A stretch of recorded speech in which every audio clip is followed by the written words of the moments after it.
Greetings, YouTube. So, before anyone asks, I do not endorse the use of any form of recreational chemicals. It's not my thing.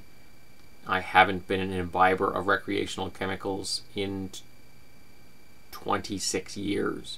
So, not a big drug user, not even alcohol.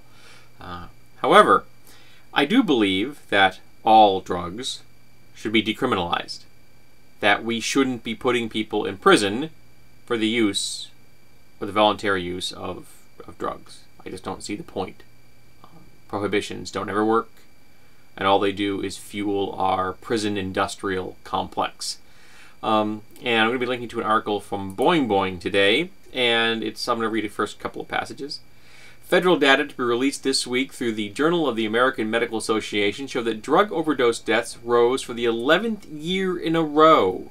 Most were accidents involving prescription painkillers, specifically opiates like OxyContin and Vicodin, which are commonly prescribed for pain management and are widely abused. Those two drugs contribute to 3 out of 4 medication overdose deaths, according to the report. Not one single death in the Centers for Disease Control and Prevention's dataset was due to overdosing on marijuana.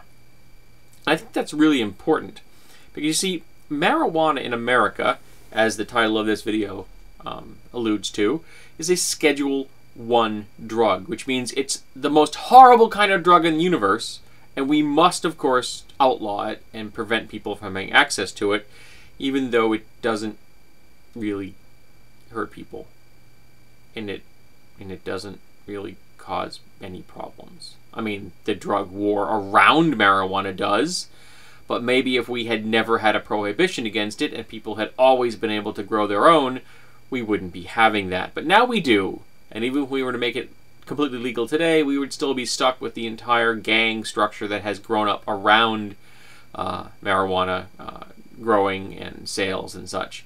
And that would take a long time to get rid of. So, thanks, Prohibition, for helping to create even more crime in the world. Now, I think it's important for you to understand that in America, marijuana was made illegal not because it's a drug. Marijuana was made illegal because it's hemp.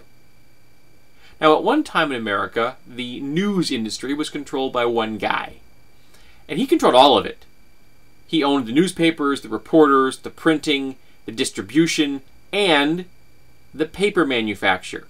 He controlled every aspect of the newspaper industry, from the pulp that went into the paper to when it landed in your hand as a finished product. And along came hemp, which is also quite easily converted into paper. In fact, hemp paper is superior to tree paper. It lasts longer. It has a much lower environmental impact. It's cheaper. Remember, marijuana is called weed for a reason. It's incredibly easy to grow pretty much anywhere. So you don't have to cut down trees to make hemp paper. But the guy who owned the entire newspaper industry, including paper production, didn't want hemp paper butting in on his monopoly, so he bribed politicians to make it go away. But you can't just tell the American people, we're going to ban the production of hemp paper because it would cut into the profits of a really rich guy. You can't even make that fly in America, believe it or not. At least you couldn't back in the 20s and 30s when this was going on. So, how were they going to convince the American people to outlaw marijuana? Well, they used the same trick that they used a few years later to help outlaw cocaine. And in both cases, the outlawing of marijuana and the outlawing of cocaine, they used a mechanism which works really well in America. And that mechanism is racism.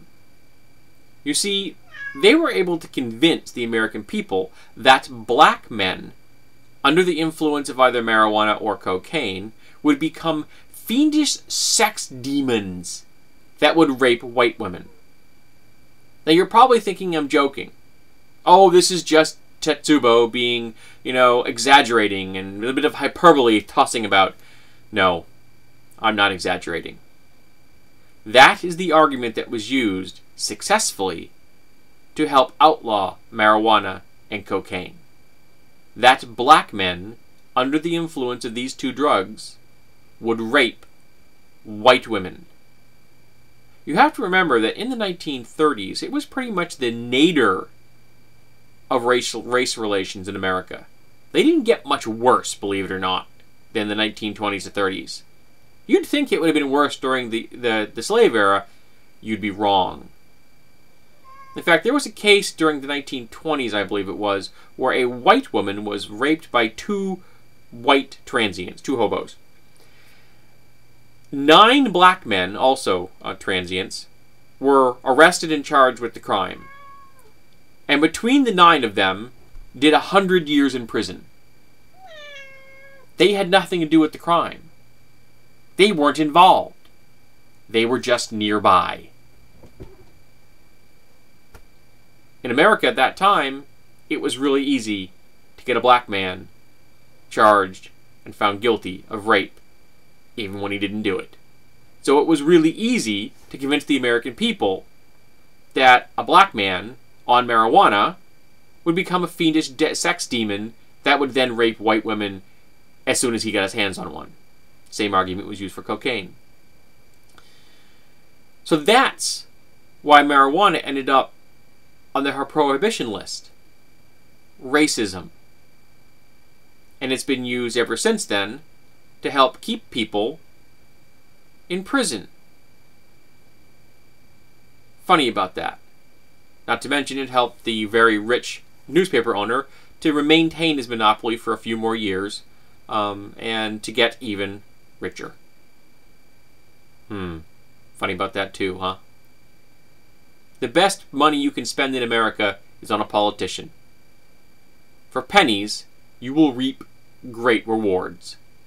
It's depressing, but it's probably our only industry where you actually get a good return on your investment. Invest in a politician, bribe them, and you will become very, very wealthy. So yes, it's absurd that marijuana is a Schedule I drug. It's absurd that we put it on our prohibition list. It's absurd that we prohibit any drugs in America. All it does is break up families, destroy lives, and give lots of money, taxpayer money, to the prison industrial complex. So, why don't we stop doing that?